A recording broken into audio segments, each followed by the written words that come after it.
सांसद जी, मुख्यमंत्री योगी आदित्यनाथ ने आज हवाई सर्वे किया है कांवड़ यात्रा का और साथ ही कांवड़ियों पर पुष्प वर्षा भी की है। मुख्यमंत्री कांवड़ यात्रा को लेकर जो लगातार निर्देश दे रहे हैं और खुद सर्वे कर रहे हैं रूट का कि कैसी तैयारियां हैं, इसको लेकर आप क्या कहेंगे? देखिए, सबसे पहले सावन के इस पावन महीने में सबको शुभकामनाएं देता हूँ। और ये जो पुष्प वर्षा की बात की है और अन्य आयोजन जो माननीय मुख्यमंत्री जी ने किए हैं, तो वो अपना काम है उनका, उनको भी बधाई उस चीज़ के लिए। लेकिन जो आपने बोला, जो सुरक्षा के लिए जो मुद्दे हैं, हमने देखा है किस तरीके से पुलिस बल पैर दबा रही है। किस तरीके से कल मिर्ज़ापुर में एक घटना हुई, रेलवे स्टेशन पे मारा गया एक जवान को। तो माननीय मुख्यमंत्री जी को उसका संज्ञान लेना चाहिए और सुरक्षा बल जो तैनात है उसको वहाँ पे वर्दी में है तो वर्दी का काम करना चाहिए, ना कि ये पैर दबाने का काम करना चाहिए। और दूसरी बात रही, अगर ऐसा कोई काम करना है तो वर्दी उतार करके अपना पर्सनल काम भी कर सकते हैं, शिविर लगा सकते हैं। और रही बात जो सुरक्षा बल की आप बता रहे हैं, लॉ एंड ऑर्डर की बात कर रहे हैं, खास करके इस महीने में जो बहुत सेंसिटिव महीना है, तो आए दिन एक घटना उत्तर प्रदेश से आ रही है, हर ज़िले से आ रही है। और ये मिर्ज़ापुर की सबसे लेटेस्ट घटना है और मुझे लगता है माननीय मुख्यमंत्री जी को उसका संज्ञान लेना चाहिए, कड़ी से कड़ी सज़ा भी देनी चाहिए और उस पर निष्पक्ष कार्रवाई भी होनी चाहिए। लेकिन पुलिसकर्मी लगे हैं कांवड़ यात्रा पे, वो ड्यूटी तो कर ही रहे हैं, लेकिन सेवा भाव उनका व्यक्तिगत हो सकता है, ऐसा कुछ मानते हैं? देखिए, व्यक्तिगत सेवा भाव हो सकता है, लेकिन अब आप ड्यूटी पे हैं और यूनिफॉर्म में हैं तो आप तब अपना ड्यूटी करिए। आपकी एक वहाँ पे ड्यूटी, एक तैनाती है, एक नियम अनुसार आपकी तैनाती है और जो आपको जॉब दिया गया है उसको करना चाहिए। सेवा भाव सब में होता है तो सब अपने पर्सनल लेवल पे करते हैं। तो मेरी यही आशा है कि सब अपना सेवा भाव ड्यूटी के बाद करें। और ड्यूटी वर्दी यूनिफॉर्म में ये मैसेज गलत जाता है, क्योंकि आए दिन जो वीडियो हम देख रहे हैं, चाहे वो पैर दबाने के हों, कोई पुलिस पर्सनल पैर दबा रहा है या फिर उनको किसी और तरीके से, जो हमने पहले कभी नहीं देखा, इसको नहीं होना चाहिए। और ये एक नॉर्मल, आप जब ड्यूटी से हट जाएं तब भी कर सकते हैं।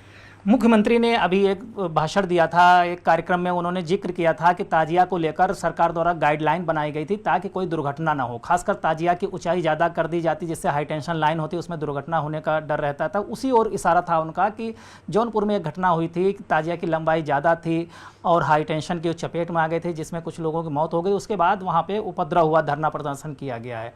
तो उनका कहना था कि लातों के भूत बातों से नहीं मानते। मुख्यमंत्री जी के इस कथन को आप किस तरीके से देखते हैं? देखिए, वो एक ऐसी घटना थी जिसको एक घटना के रूप में लेना चाहिए था और एक संवेदना व्यक्त करनी चाहिए थी। माननीय मुख्यमंत्री जी सबके मुख्यमंत्री हैं, चाहे हिंदू हो चाहे मुसलमान। और यही मैं बात कर रहा हूँ, एक डिफरेंस आ जाता है जब मुसलमानों के त्यौहार होते हैं और जब हिंदुओं के त्यौहार होते हैं। तो एक तरफ वो पुष्प वर्षा करते हैं और एक तरफ ऐसे अभद्र भाषण देते हैं, ऐसी टिप्पणियाँ करते हैं जो अनावश्यक है।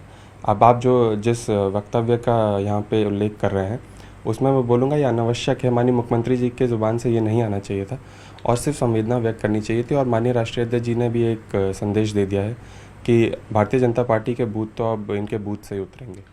लेकिन अगर बात की जाए भेदभाव की, तो ताजिया पे भी सरकार ने बेहतर प्रबंध किए थे, जहां पे साफ सफाई की व्यवस्था करनी थी या बिजली व्यवस्था चाक चौबंद रखनी थी या सुरक्षा की व्यवस्था करनी, हर जगह ताजिया बिल्कुल शांतिपूर्वक संपन्न हुए। लेकिन जब दूसरा पक्ष उस गाइडलाइन को फॉलो नहीं कर रहा है कि अगर ताजिया का बताया गया कि हाइट इतनी होनी चाहिए, तो उससे ज़्यादा अगर रख रहे हैं तो चूक तो कहीं ना कहीं समाज की है। उस पर ध्यान तो रखना चाहिए कि जो सरकार का प्रोटोकॉल है और वो ध्यान नहीं रख रहे हैं, उसके बाद हंगामा और सड़क जाम करें। इससे तो जो सड़क जाम का सिस्टम है उससे तो आम पब्लिक को ही दिक्कत होती है। देखिए, वाकई ये चूक तो जनता की होती है और जब प्रोटोकॉल और नियम बने हुए हैं तो उनका अनुपालन भी करना चाहिए।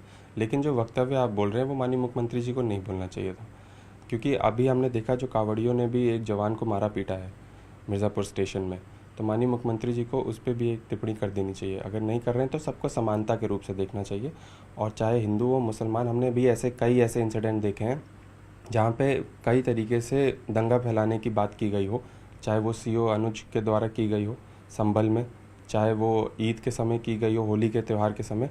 लेकिन हमने समाज की तरफ से एक काफ़ी अच्छा संदेश देखा कि पुष्प अर्पित करके, पुष्प वर्षा करके, पुष्प दे करके होली भी मनाई गई, ईद भी मनाई गई। तो ऐसे कई 1-2 इंसिडेंट्स हो जाते हैं, लेकिन समाज का ही वो दायित्व है और समाज ही बहुत अच्छा संदेश देता है। तो माननीय मुख्यमंत्री जी, मैं बस उनसे ये कहना चाहूँगा कि आपके लिए सब एक हैं, आप सबके मुख्यमंत्री हैं, सब फेस्टिवल एक हैं, सब लोग एक हैं। आप संभल की हिंसा का जिक्र किया है, उसमें एक पुलिस अधिकारी का नाम लिया है, जबकि पुलिस अधिकारी तो उसके नियंत्रण के लिए लिए गए थे।